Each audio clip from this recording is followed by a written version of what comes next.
Hello and welcome to BCIT's Motoring Minute. I'm Gurv Badh. And on today's segment, we're going to take a look at a clutch problem. Now, this 2000 Honda Prelude behind me is having an issue where there's no pressure once you depress the clutch.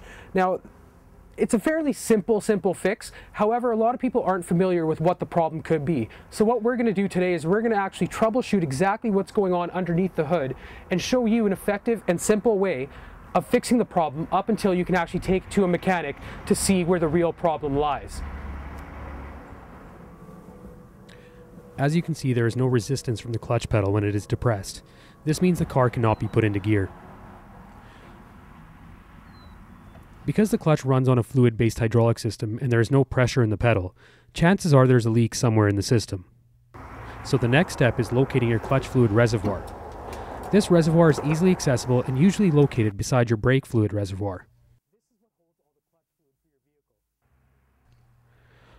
Open the cap to make sure it's full of clutch fluid. If not, head down to your local automotive shop and pick up a bottle of standard .3 or .4 brake fluid.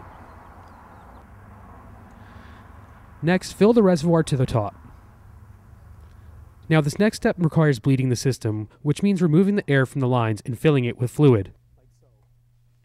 This may require up to 2 people.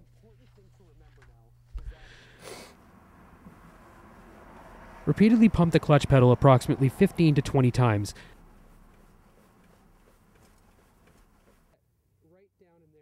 Meanwhile, a person at the hood will locate the slave cylinder and the 10mm bolt attached to it. The person in the vehicle will then press and hold the clutch while the person at the slave cylinder loosens the 10mm bolt, which will push the air out of the system. Repeat the process until you get pressure back in the pedal.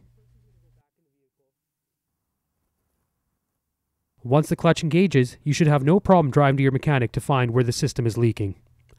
I'm Gurv Badh for Motoring Minute on BCIT Magazine.